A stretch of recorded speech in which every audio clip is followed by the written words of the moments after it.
And we are live with the PHU Dynasty podcast. Actually 3 in 3 days here. This might be a record, and don't expect this, for future weeks and future months. I don't know if we can hold up this kind of pace, but it is draft week, so we're here. Welcome to your new daily podcast, everybody. Sean, don't get their hopes up. That's not what I'm trying to do here. We're just going to give you as much content as possible for this draft week. My thought was we did a mock draft a couple of weeks ago, not really picking live, just showing you what a consensus type of look would look like. But now we're going to kind of pick for each team here. We're going to do 2 rounds. Sean's going to pick the odd numbers, so starting with 1-1, and I'll pick the even numbers, and we're going to do 2 rounds. So we're going to hopefully match up some players with team needs, just value overall, and give maybe a little bit of analysis, although it's going to be a little bit more challenging to give that analysis not knowing where these landing spots are going to be yet. So that's what Thursday is for. That's what Friday is for. So we're just going to hop right into this, and I'm going to give the first overall selection, Alex Morales, nothing new there, to my good friend Sean O'Shea. Let's see what it is. So first of all, we need to recap something. I don't know if you realize this, but our podcast got hijacked for a couple episodies. I wouldn't say hijacked, because I was the one that Oz behind the curtain, but it was basically going to be me talking about my own team and you talking about your own team. So I was perfectly fine handing it off. They were honestly nicer than I would have been about my own team. So I know, thank you guys. Appreciate it. They were very nice to my team, so I'm not too upset. My team sucks, and I got very lucky making it to the finals. I would be the first person to say that, but luck has half to do with it, right? Luck is very important in fantasy football. I think a little bit less with Dynasty, because you're keeping these guys, but luck is such a massive part of it. I don't get anywhere near the championship unless I get super lucky on a random James Robinson hit. It's going to happen. So you just got to play it. But yeah, let's go ahead and get this rolling. And we just want to say a quick thank you to James, Justin, and Vince for picking up a couple episodes for us. And let's start with 1-1 here. All right. So I'm doing this live. I am very unprepared, so I figured I would just take that strategy since it's usually Alex's anyway in previous years. Oh, Jesus. Is this going to be another Bash Alex episode? This is 13 now. So I'm going to preface this pick, and I'm going to have to defend it a little bit because it's probably not going to be what happens in our draft, but I'm going to make my reasoning for it. So at 1-1, I'm taking Kyle Pitts. Oh, my God. For Alex. Holy shit. So let me defend this, and I've made this point in previous episodes that we've talked about. When there's only 2 or 3 needle-moving tight ends in an entire league, why would you take the hardest skewed value of a position where somebody is one of the most guaranteed top tier ready talents to come out? It's tough. It's tough because I love Pitts. And I love tight ends. Everybody knows that. But the hype for Pitts is so outrageous. It is so much hype, Sean. So let me ask you this: if he declared as a wide receiver, would he be the number 1 receiver in this class? He'd be the number 2 receiver. He would be the number 2 receiver for me. Okay. If it was that. I would debate that on my end. So maybe that's why I'm taking him above Chase. Okay. So then, yeah, if you believe that he is the best receiving talent, tight end or receiver, then yeah, you have an argument to take him at 1-1. Now, positional value would tell you that this is wrong, but it's also, like you said, if you're confident that this guy is going to be, 1,000 yards, 6 touchdowns perennially, then this is the right selection. The thing is, I just don't know if I can't see that happening. How many times do we see that happening other than your George Kittles and Travis Kelce's? There's just not that many chances for it. If you're taking him here, you're saying he's Travis Kelce. I think that is exactly what you're saying. Is what you're saying. Yes. So for the sake of this argument, and because we don't know landing spots yet, that is my argument. What is the best possible landing spot for Kyle Pitts as of right now? That's realistic. Right now, not somebody in the 20s or something. But if Julio gets moved, definitely Atlanta. Still Atlanta, even if they keep Julio. But so it's just Atlanta the whole way. It's Atlanta the whole way, but his market share grows even more if they trade Julio. Man. So, I mean, I guess it's funny because I think when I think of tight ends, obviously we've had such a rough history of having first round tight ends in our league, but this guy is different. I will say that he is very different than an OJ Howard. I mean, everybody's like, oh, OJ Howard busted. He was at super athletic. Yeah, but he never did it in college. He never had the production that Kyle Pitts has had. Also, it wasn't even a good year and got hurt. No, I mean, it was, I guess this could be more talked about on draft day, but yeah, if you truly believe that he's going to be, that level talent, then it's going to be hard to pass on him. Like you just don't want anybody else to have a chance to take him. It's like the advantage. It's such an advantage to have like the top tier tight ends, as you know. Yeah, I mean, trust me. Like, if I was picking in the first round, like, I would be very interested in trying to get Kyle Pitts as a potential, just to keep my train rolling behind Kelce. When was the last time in a week you lost the tight end matchup? I truly don't know, but it's not often. I mean, even if Kelce doesn't get a touchdown, he's usually pulling at least 60 yards. So, like, I set it and forget it, and I never have to worry about him getting 6 points. Like, it's just going to happen. Mm-hmm. And he's never really been injured either, which is another thing. That's another thing, too. It's like, injury history. Luckily, Pitts doesn't have it, but, a couple injuries and he's derailed like other tight ends. So it's possible. But anyway, let's move on from Kyle Pitts, and we'll go to 2 here. And pick 2, it's going to be Justin Sr. He's got back-to-backs with the Louisiana Hurricanes going 1-2 and 1-3. I'm thinking, because you took Pitts, and I was not expecting that. I was thinking, running back the whole way here. However, now Ja'Marr Chase has slid to me, and I'm thinking about that, even though Justin's wide receiver core is pretty nasty as it is. But I think positional value and probably a great landing spot for one of the top running backs, it's probably going to be the Steelers, and you're going to probably want to think about that for a second and just be like, wow, he's going to be getting the lion's share of the touches because it's Benny Snell and Anthony McFarland. So whoever running back gets taken by the Steelers, that's who I want to take with this pick, I think, if I'm Justin. So I'm going to just go out and say like Najee Harris is that pick, and I'm going to go with Najee Harris here, even though Chase is still on the board. So I'll throw that in there. And Chase being here is going to be interesting. I'm truly interested to see if Alex is going to take Chase at 1. I truly think that's what's going to end up happening. But I don't know for sure how he feels about Kyle Pitts as a prospect. I mean, I can't imagine anybody not thinking he's a good prospect at this point. It's just a matter of how valuable you think he is to your team. So Najee Harris goes to Justin, and we got another pick here, back-to-backers, and this is yours. So I will take Chase because I don't think Justin will let him go past one of his 2 picks if he falls. So I don't think so either. I think that's a great pick. I mean, if you're Justin and you get these 2 players,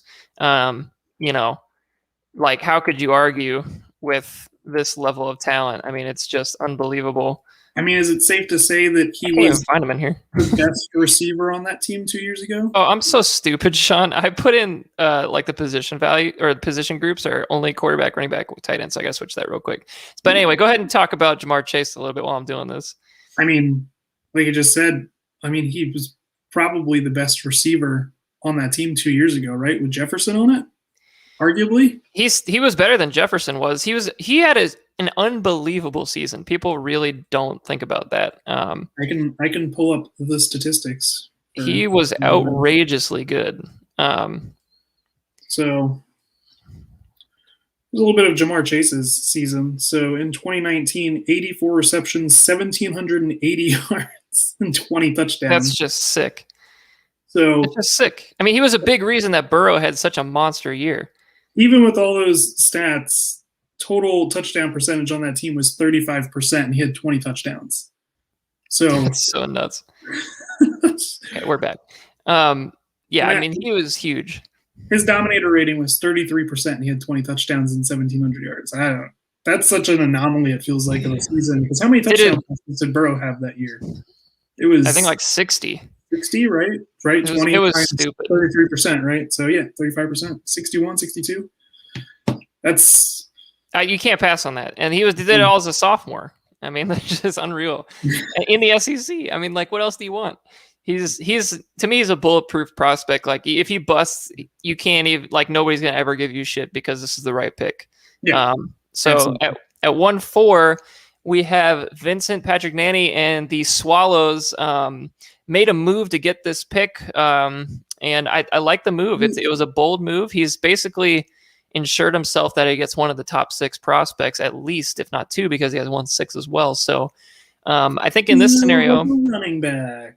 I'm thinking a running back. Yeah, it's not much of a secret that Vince needs a running back. So I think this is going to be the best situation.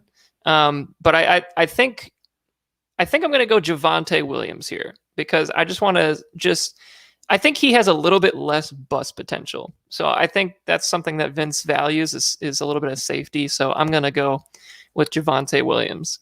Alex is going to be pissed. Javonte Williams seems like an Alex player. You're absolutely right. So this pick is going to be Alex Morales at 1.5, his second of 3 first-round picks. He's already got Kyle Pitts in the fold. What is he going to do? I don't believe Alex is big on ETN, if I am correct. I think that's correct. But I can't see him going. Who are your sources? Who are your sources? Who are your sources? In Alex fashion, I still don't think he's going to take a running back. I don't know. It's so hard to predict because he just does whatever. Well, this is where the draft gets interesting to me. Like it's going to be landing spot dependency. I think there's going to be some interesting characters out there that land in good spots. But I mean, as of right now, who are you deciding between? I mean, it's probably between the last two guys, probably between ETN and I don't know. It just depends on whether you're a Waddle person or if you're not. I could see Alex being a Waddle guy. Yeah, I mean, he took Henry Ruggs, so Mecole Hardman. I'm surprised Rondale Moore isn't in consideration here. You know what? No.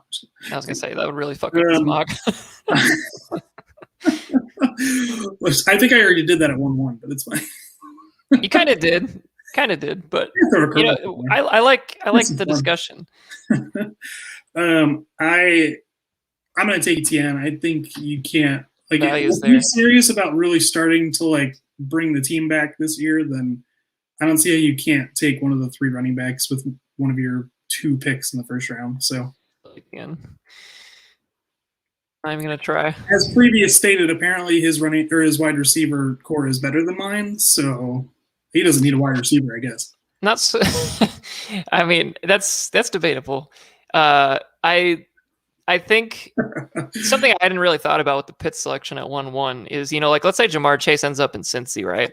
He's already got T. Higgins. That makes that pick a lot more valid, in my opinion. I mean, just to not double dip into the Bengals. So, I mean, I could see that happening too. So, I mean, if you look at the team build for Alex right now, he's got Kyle Pitts, Travis Etienne, 2 excellent prospects, elite blue chip prospects to go with Swift, to go with Higgins. I mean, it's looking good so far. And that's this value at 5 to get at one of those top 5 guys is you also got picks 1, 9, and 2, 1 coming up, Alex, where there's a lot more availability in wide receiver compared to 1-5, where you can get a startable out of the gate running back coming into the league. So yeah, I mean, how many times are you going to have chances to take, a back with elite upside like this? It's not going to be many. So I would agree with you on that pick. And then we got 1-6, which is another Vince selection. Vince has already got Javonte Williams into the fold here. I think this is going to be one of the big remaining receivers between Waddle and Smith. And depending on I think this is going to come down to kind of who the Dolphins take. Like who do the Dolphins take? Does Vince want to go with the Homer selection? Right now, who do you think's going to get drafted higher? That's a great. I think Waddle's going to get drafted higher. I think Waddle's going to go higher. I think the NFL loves speed too much. Who do you think's going to have a better career? Dude, that's like a coin flipper. But it's perfect for this pick because it just shows you could really go either way. And I think it's landing spot dependent. If Devontae Smith goes to the Giants and you get, Waddle to the Dolphins, I'm telling you, it could happen. Waddle goes to the Lions and is pretty much the number one there. Why do you go out and buy the most expensive receiver to take a receiver in the top 15 of the draft? Give Daniel Jones every chance to succeed. That's the only thing I could think of. Give him. Give him no excuses as far as weapons, because right now their weapons are pretty shit. So if that Super Bowl was telling to any GM in the league, it's that you need competency on your offensive line to be able to do anything in your playbook. The trenches are so important, especially the offensive line, but. That being said, they might not even have a chance to get a great offensive lineman at 12, or wherever they pick 11 or 12. The two of them might be off the board already. So in that case, I could see it. But I think I'm going to just throw Waddle in here. I think I'm just going to say, if Waddle gets drafted by the Dolphins, I think Vince might be, a little bit happy to pull the trigger on that. So then we got 1-7, and this is Dustin Gilchrist's first pick. So I'm excited to see who you get here. Boy. Go any way here. All right. So, Dustin, a quick scan, also in need of a running back, but traded out of 1-4. Yeah, that was an interesting decision. What is Dustin trying to do? That's it's something that Vince and I have discussed. We talked about on the podcast a little bit. Where I think his team is in flux. I don't know if he's rebuilding or going for it. I can't really tell. It's hard to tell. So we've got a wide receiver stable here of Calvin Ridley, Amari Cooper, Curtis Samuel, Mooney, Devontae Parker. It's not bad. Lewis Chenault. So there's still room there, I think, to improve it. I don't think it would be terrible to take Devontae here, so I think I'm going to. I think that's the right value. I think that's If it was more skewed towards nothingness at the running back position, I think maybe you just go with whoever you think the next guy is in your rankings, or whoever gets the best landing spot after the 3. But he still could use a wide receiver, so I'm going with Smith. I think that's the right call. When you have these kind of prospects that are like blue chip type prospects, you probably just want to go ahead and take them. And then if you don't, position value, you could always trade for later if you need to. So, so next up we have the elite drafting Dan. After last year, we got a problem. What is our problem? There's no value in the 1-8 spot currently because of right now, we took apparently the 7 best players. So does Dan just auto pick or? We went a little bit chalky with the first 7. There weren't any super big surprises, but that's something I actually kind of wanted to talk about because I think right here is where the draft gets really interesting as far as running backs, because all it takes is one really good day 2 or day 3 landing spot to vault somebody all the way up from what I think is the right value, like the second round. So for example, we have a hodgepodge of running backs available to us here.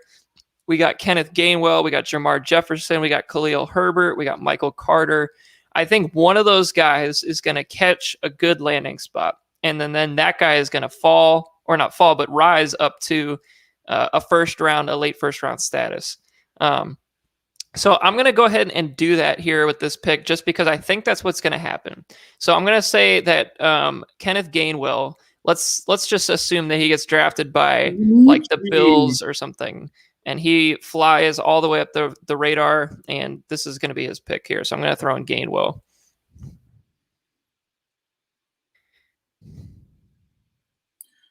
So do you think there's any chance of anybody else moving into that top 7 based on draft capital?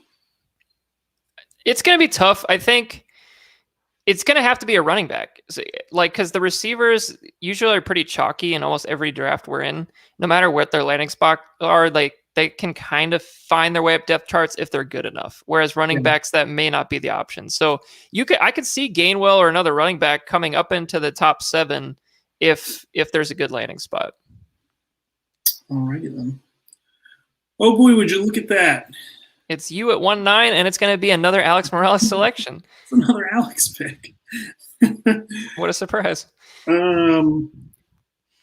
I, on behalf of Alex Morales, am going to take wide receiver. A wide receiver. Who do I want to take? Another receiver. Well, this would be the first receiver for him this draft. So yeah, I'm going to take. Very un-Alex-like.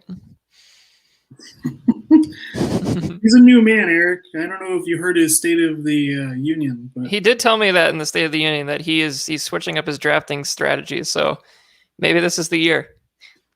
I mean, based off consensus, I think I would be between 3, Marshall Bateman and Rondale Moore.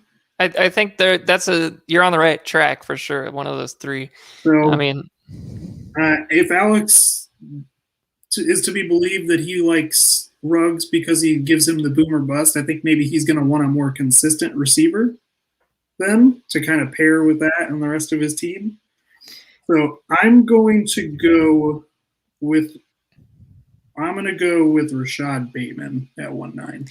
I think that's a good pick. I think he's going to be a guy, if he lands in the right spot, he's going to be a first-round pick in our league. Yep. It's just like, let's say he goes to the Packers or the Saints or the Titans or something like that, just an excellent landing spot. He's going to fly up boards, I think. So that's a good pick. And now Alex has taken a tight end, a running back, and a receiver. And then here at 110, we got Dustin Gilchrist up with his second pick. This is the one he acquired in the Adam Thielen trade. It's interesting. I think the value here is going to be best for a receiver, kind of like we already talked about. This is also when I could start seeing quarterback become a thought. I actually thought at 1-9 there was a chance that Alex might take Trevor Lawrence there, based on his needs at quarterback, but he's got other picks coming up too. So with Kyler Murray and Dak Prescott on this team, I don't see Dustin taking a. This could be a trade down spot. This could be a spot where maybe a team gets antsy on the quarterbacks and wants to move up. But I think Dustin kind of needs a little more firepower at running back. I just don't see the value there. So I think the best value right here is probably like Terrace Marshall. So he gets a big receiver, somebody that projects as maybe as a wide receiver 1 down the line to go with some of the other guys he already has on the roster. So you just got to go value here.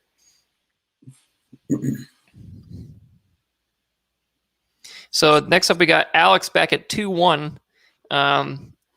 Great draft so far, in my opinion. I mean, he's got 3 great players or so. So let's get this nice and well-rounded. Let's get Trevor Lawrence off the board. I mean, if this draft truly unfolds like this for Alex, he's in contention. I mean, like he's talking about potentially making the playoffs, because he's completely rebuilt this thing. Look, he's already questionable, Sean. He's never played it down. He's already questionable. Hasn't even made it to Duval County. No, not even at the draft yet. This is a great pick here. I think this is somewhat likely to happen in the actual rookie draft. You get 4. You just round out your team, which is exactly what Alex needs. He needs more just blue chip talent on this team, and I think he really did it in this draft. So, and kudos to you. You're the one making the pick, so you're clearly pulling this off. 2-2. We got another Justin Senior selection.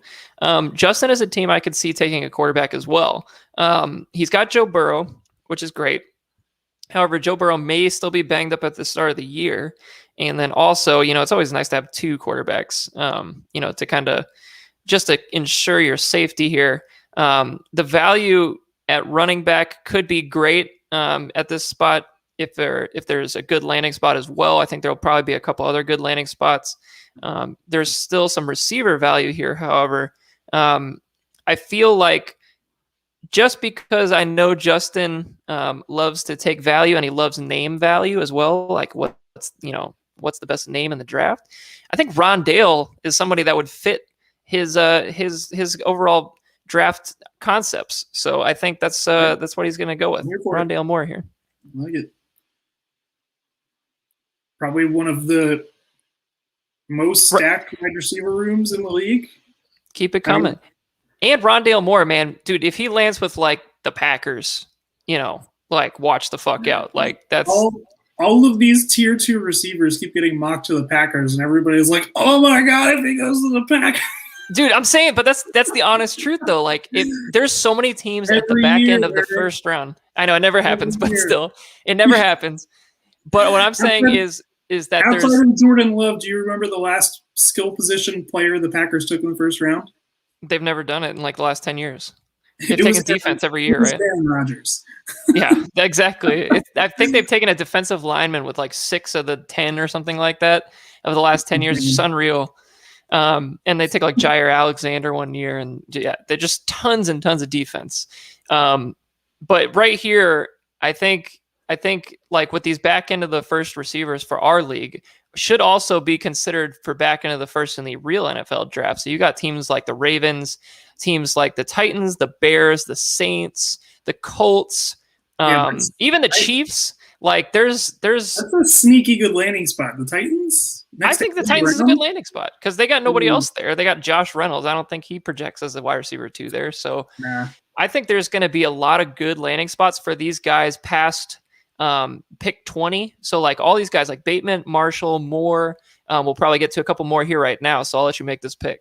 Yeah. I mean, James at 2-3, right? This is his only pick, and he's got 2 picks on the draft. I think he's got a couple later ones. 4-3. He's got 3-9 as well. So I don't think he can not take a running back. He's got to like shoot. Maybe he's just got to take a shot. Yeah. Yeah. Pick a dart throw. I mean, I would probably go with Trey Sermon just because like he's at a high tier school, so he'll probably get some draft capital to go along with it.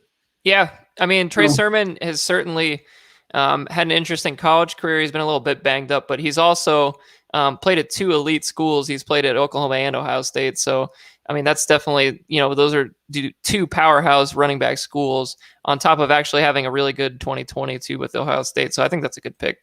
And he could certainly be a guy that gets picked. If you're talking about scouting in the last year and just like film and being able to see players, I think that's going to give an edge to more of the, I don't know, like more like publicized schools. I don't know how to put that. Just like, well, if you put tape out there in 2021, that's good because not a lot of teams did. Like there was a lot of teams that didn't even play. So, I mean, perfect example, Rashad Bateman.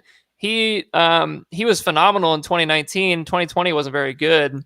And then also had COVID, dropped 20 pounds, came in 2 inches shorter. So like things can really change in 1 year. So having a guy that has played and gave you tape. COVID makes you shorter. Apparently, he shrunk. Honey, I shrunk the Bateman. It's tough out here. So I think I like your Trey Sermon pick there. It's certainly a guy that could get good draft capital and move right up the board. It kind of feels like a James pick to me too. It just feels like it. Take that for whatever you want to do with that. All right, we'll leave it there. And then 2-4 is my good friend Dustin Gilchrist. He's already taken 2 receivers. He's taken he took Devontae Smith and Terrace Marshall. 2 good picks there. So maybe I think this is going to be another running back. I think Dustin's got to find at least one running back in this draft. He's already got quarterback, so that's not in play. So let's go ahead and give him Michael Carter from. Just taking the whole UNC backfield. Hey, why not? Live your dreams. Well, hey, he didn't take him in the first. I think that was. Oh, my bad. I think that was Vince. That's Vince. But look at that, 1-4 and 2-4. Those are the 2 UNC guys. So yeah, Michael Carter. I think he's a nice little player. I'll talk about him more on draft day. And then 2-5. That's going to be that's my pick. So you're picking for me here. So I'm intrigued to see who you give me. Picking for my good friend Eric. I'm intrigued. This pick for my good friend Eric. I'm just gonna shit on you for whoever it is anyway. So I am going to take. This is based off of him getting drafted by the San Francisco 49ers at pick 3. oh boy, I'm getting a quarterback. Get a quarterback. I'm excited. That's my quarterback. I'm not gonna lie, bud. You kind of need a quarterback. I mean, there's not a whole lot behind Brady. I mean, right now it's just a bunch of unproven guys, so I'm on board with it. Let's see what it is. Okay, who is it going to be? If he goes to Kyle Shanahan, I'm giving you Mac Jones. Oh boy, little Mac attack. Everybody watching this just Fat Mac was like, "What the fuck?" But if you're going to Kyle Shanahan. Mac Jones really is my type of quarterback, though, and I got him, and then I'll have the Ayuk stack. I like that. I'm on board. So I'm on board. I mean, when you win a championship, usually there's not as many holes. So, I mean, it's going to be kind of a BPA situation for me this year, I think. So, I mean, I'm not really tied to picking any position. So this could definitely be, I think out of any position I really need something, it's probably a quarterback. So I like it there. And then I think this is also you'll probably see the quarterbacks somewhere between 2.5 and 3.5. There'll probably be a couple of them come off the board anyway. So yeah, I would like to tie myself to any sort of Kyle Shanahan situation if I can. So 2.6, we got another Vince pick here for the Swallows. Whoever goes 1.3, just plug that person into that pick. I'm assuming they're going with Mac Jones because that's been the most heavily. That's what I've heard. Yeah, I mean, who the fuck knows? But they also like to troll everybody and tell them they like 5 quarterbacks. What if they traded up for Kyle Pitts? What if they just take Pitts at 3 and say screw quarterback? Honestly, I don't think I'd take Kyle Pitts 1-1 if he goes to San Francisco. There's just so many. That's just completely not going to happen. You don't trade 3 first-round picks for a tight end anyway. So I'm pretty sure that's going to be a good quarterback. But anywho, 2.6, we got Vince up again. He's already had a nice little draft here. He's had Jalen Waddle and Javonte Williams at 2 very important positions. He's got Aaron Rodgers at quarterback, so I'm not thinking this is going to be a quarterback pick. He's also got Tannehill as well and Kirk Cousins. I'm not thinking that. I'm looking at the position value here right now. I think there's a guy that's going to go in the back end of the first round of the real NFL draft. I think it's going to be Elijah Moore. I think Elijah Moore is going to go here at 2.6. Vince kind of can go a couple different directions. Obviously, he needs running backs, but that might not be the best value here. So I think Elijah Moore makes some sense.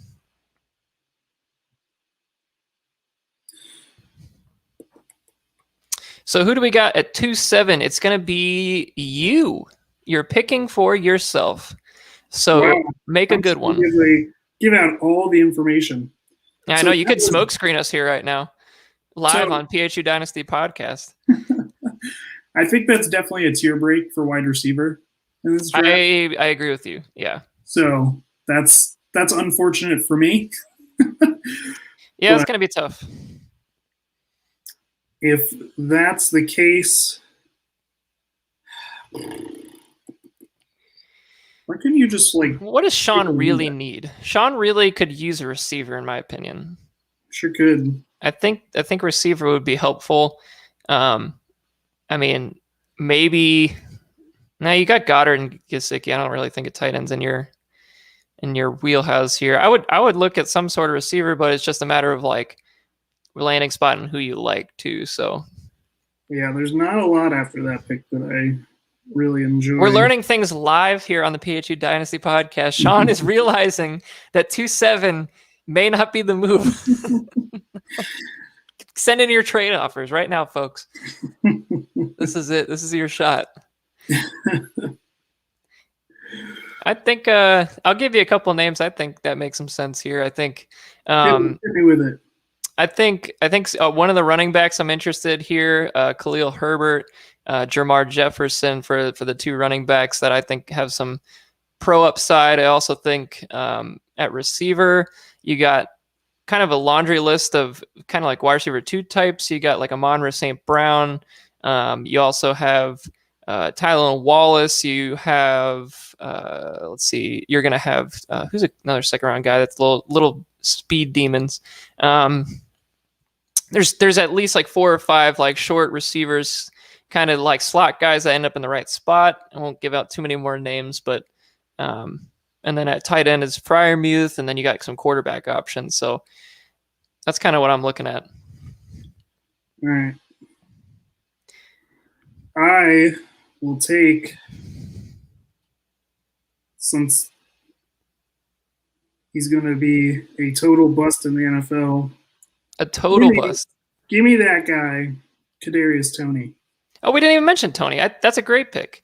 Toney, honestly, I think is going to go in the first round of the real NFL draft. So maybe that is the tier break right there, right after Toney, because Toney's I think he's going to end up in a good situation at the back end of the first round. And if he does that, then this could be another selection in the mold of an Ayuk from last year, who kind of slid down the board, ended up in a good situation. I mean, that could be something similar. So I love that pick at 2-7. And then I think next up we have another Dan selection who took Kenny Gainwell in the first round. I think after kind of hearing some of the wide receiver options, Dan might consider going back to the running back well to try to see if he can pick another running back kind of just off of the off that top of that pool, or he could go tight end. I'm thinking he's got Cole Kmet, he's got Rob Gronkowski. I believe he's got a couple other mid-tier options there. Why not see if you can get some insurance at tight end along with Kmet for after Rob Gronkowski? And let's go Freiermuth here. Let's see Pat Freiermuth from Penn State go. I'm here for it. But can you spell it? Barely. I always forget that there's an E in there. So 1-9 is going to be your selection, I believe, here.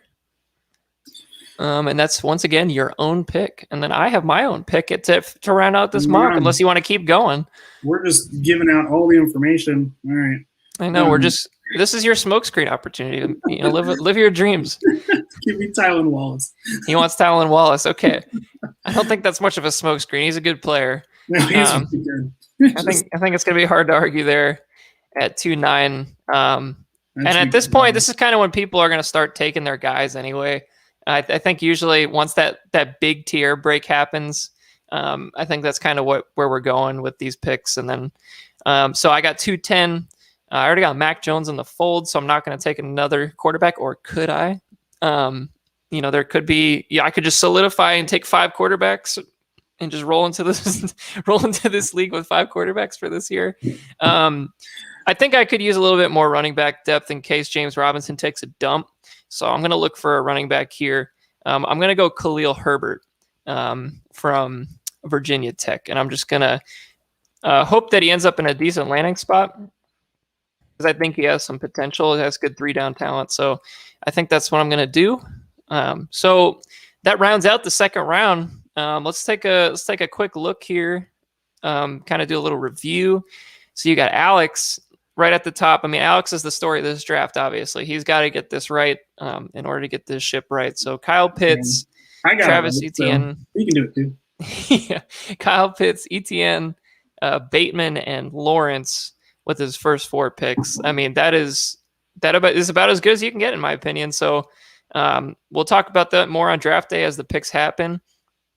My big thing this year is I'm going to give out every piece of information. I've done a ton of studying on pretty much every one of these prospects that's going to go in the draft. So I've spent more time on this year probably than any other time since I've graduated college, when I had all the time to do this. So I spent a shit ton of time on this. So I think I'll be able to give some real quality analysis during the draft, pick by pick, some real analysis that actually means something with landing spots. So I'll leave it there. Sean, is there anything else you want to say for this podcast? We might just wrap this one up a little bit shorter.